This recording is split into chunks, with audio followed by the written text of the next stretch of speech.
I have always loved records and record players. I grew up in the early 80s, which means by the early 90s, I was listening to music a lot. And I would go to thrift stores to look for music for a couple of reasons. For one, it was just a lot cheaper. I could find records for 25 to 50 cents, and all of the records were the same price, and it was perfect. The other reason I really liked buying records at thrift stores was because the music of the 60s and 70s and 80s is some of my favorite music, and that's when all the records were made, so it was perfect for me. I still have my collection of records from when I was younger, but since that time I've gone through many different record players, and in this video I'm going to talk about some of the differences from the record players while I was growing up to the record players that they sell now. Difference number one was growing up, most of the record players were kind of like an all-in-one unit where you'd have a record player and then you'd either have like a tape deck on it or 8-track or even CD player, and almost all of them would have an AM FM radio on the record player as well.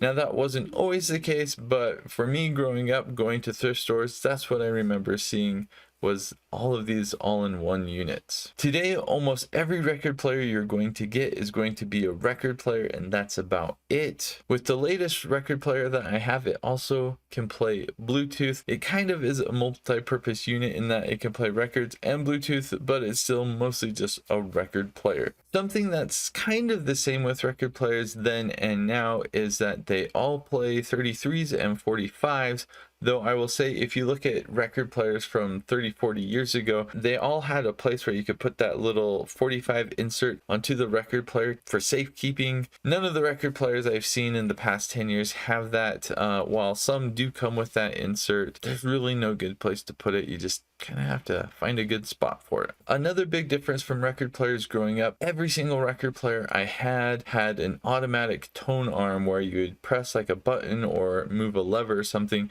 and the tone arm would go up, it would go over, it would go down, and then it would play the entire record. When the record was done, the tone arm would go up and it would return to its starting position. That was very common. I've not seen that in the past 10 years. While I assume there are record players that still have that, most record players do not. I imagine it's just an extra cost and extra bulk, so they're not being included on record players. In fact, like this record player, a lot of record players don't even automatically stop when it gets to the end. It just keeps going forever and ever until you manually turn it off. One thing that is kind of similar from record players back in the day to now is that most record players are not tunable. And what I mean by that is some record players, it has dots that when it spins, it looks like it's going one way or the other, and you can fine tune it until it's stationary, and then you know the record is tuned perfectly. I did have a record player like that growing up, and I do now as well. If that's the record player you want, it's easy enough to find, but most record players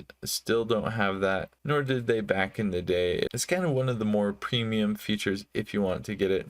I kind of like it, but it's not really necessary. The biggest difference I would say with record players back in the day with record players now is the sound. Every single record player I had growing up, when you turned it on, you would hear this background hum. Not only would you hear a hum, but when you put the record on, and if your record wasn't perfect, which none of mine were because they were all from thrift stores, each pop you heard or each imperfection on the record, it was really quite loud. What I've noticed on record players today, this record player has an Audio-Technica stylus, and the sound is just great. Now records still aren't perfect, there's still pops, there's still some sounds and noises, but these are much quieter than I remember from growing up. Also, the hum that I would hear, I don't hear that on record players now. Of course, there's still a wide variation of record players you can get today, and some are cheaper and some don't have good sound, but especially the ones I've noticed with the Audio-Technica stylus, they sound amazing. I've been really happy with how good the sound is.